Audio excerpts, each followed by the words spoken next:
We keep having the same fight over and over again. I don't feel heard. They don't listen to me. Even the strongest relationships struggle when communication breaks down. And the good news is, conflict isn't necessarily the problem. It's how we navigate it that makes a difference. I'm Marie Vakakis and I am a couples therapist, and I want to talk about conflict and fighting. This is not about whether fighting's good or bad. I actually think conflict is really normal and healthy. It's how we do it that's really important.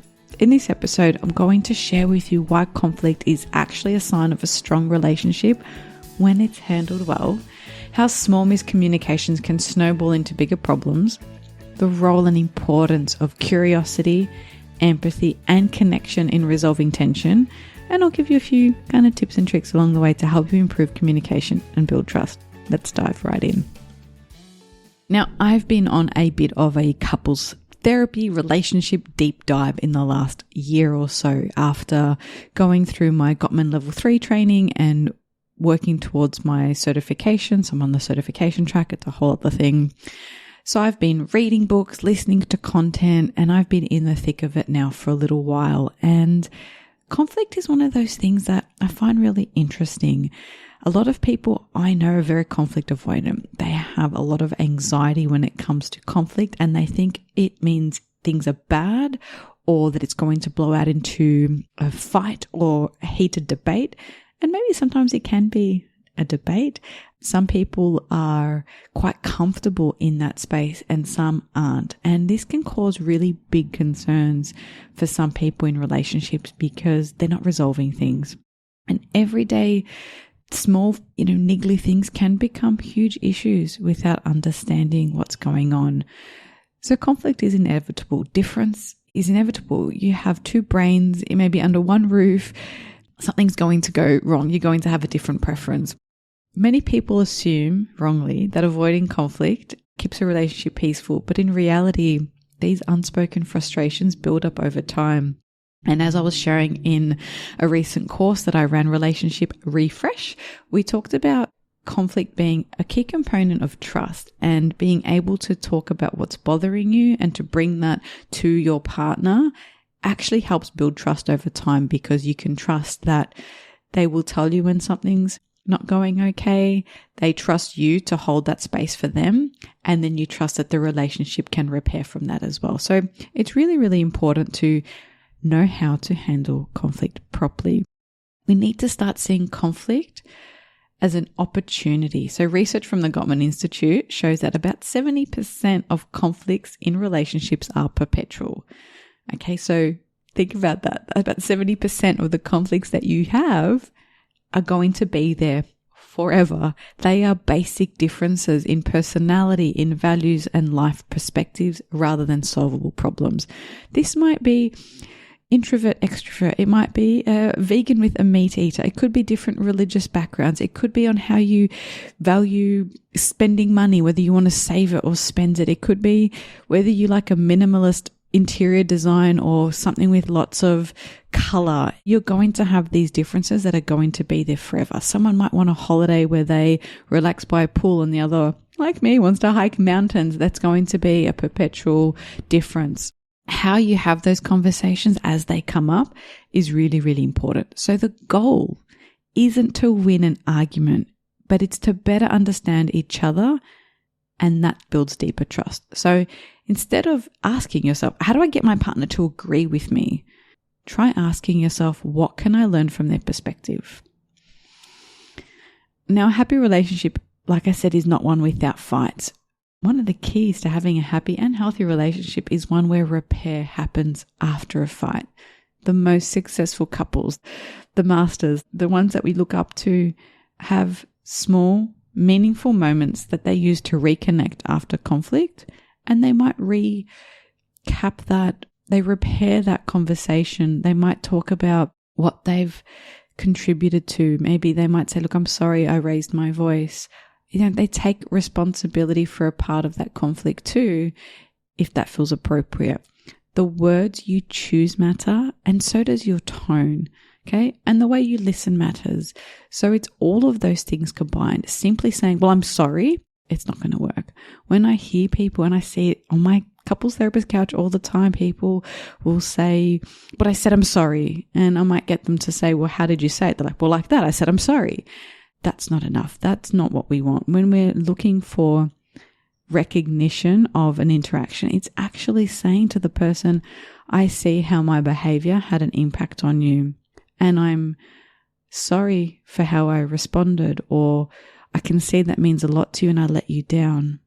Even if that wasn't your intention, it's not about justifying something. It's not about saying, well, they did this or they did that first. It's actually in acknowledging that from their perspective, from their reality, that's how it felt.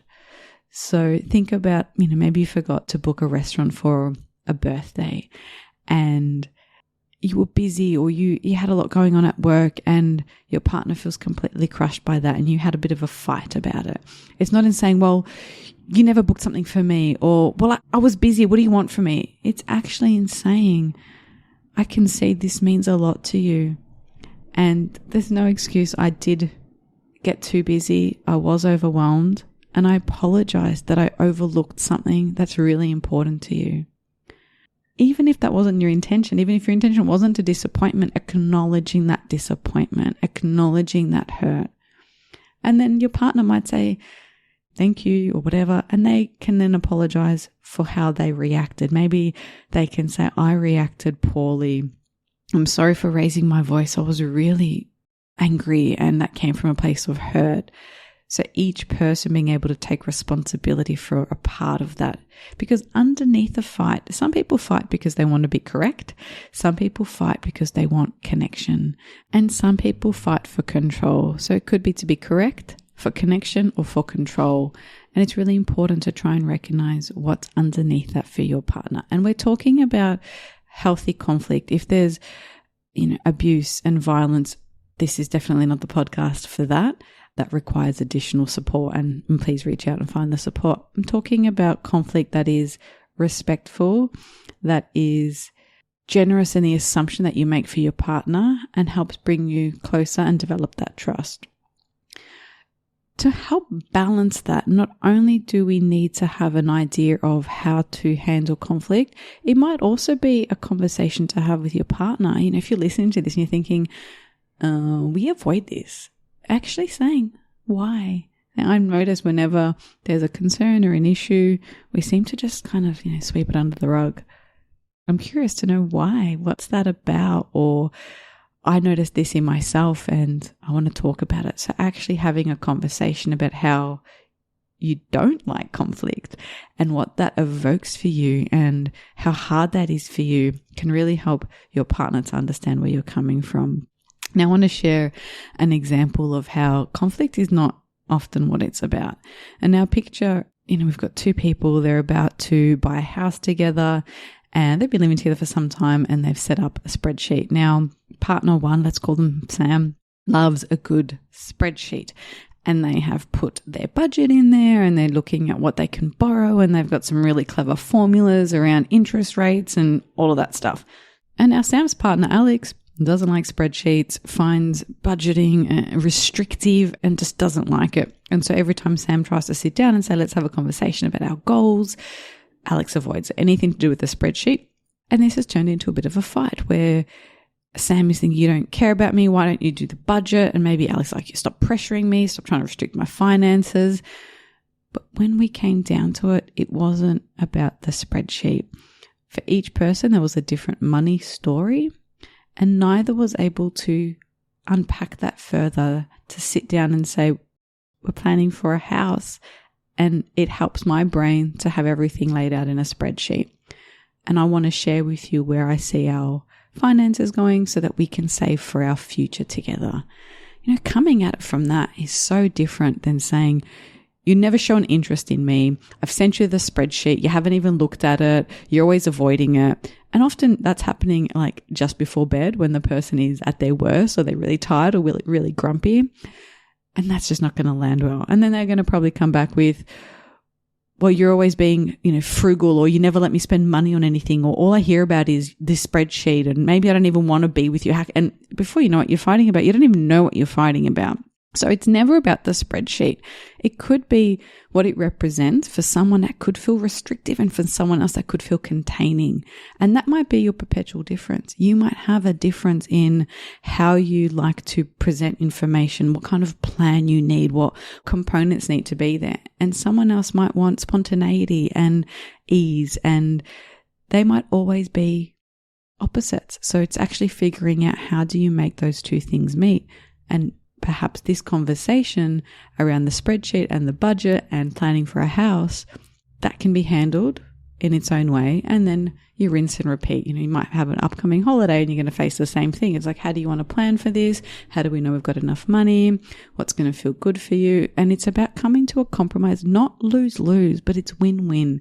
And it's having a generous assumption of where your partner's coming from. They're not doing that to make it difficult for you. They're not finding the most complicated coded spreadsheet to drive you bonkers. They're probably finding it really enjoyable to make it and want to share it with you, and might even want some acknowledgement and appreciation about how cool it is and how amazing it is. Maybe they've built like a dashboard and tables and graphs, and not only have you not shown enthusiasm, but you might have even poo-pooed it. And that's really heartbreaking. So it's important to have a think about what's really behind that. And if you're unsure, ask, hey, I notice we keep going round and round whenever we talk about the budget.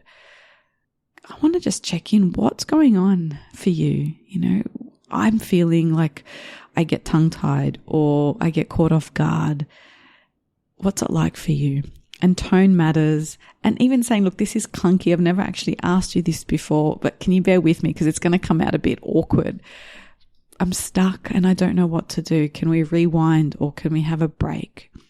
So having those conversations, those tough conversations are really important. Just simply sweeping it under the rug and pretending it didn't happen, it's not a good recipe for a happy relationship.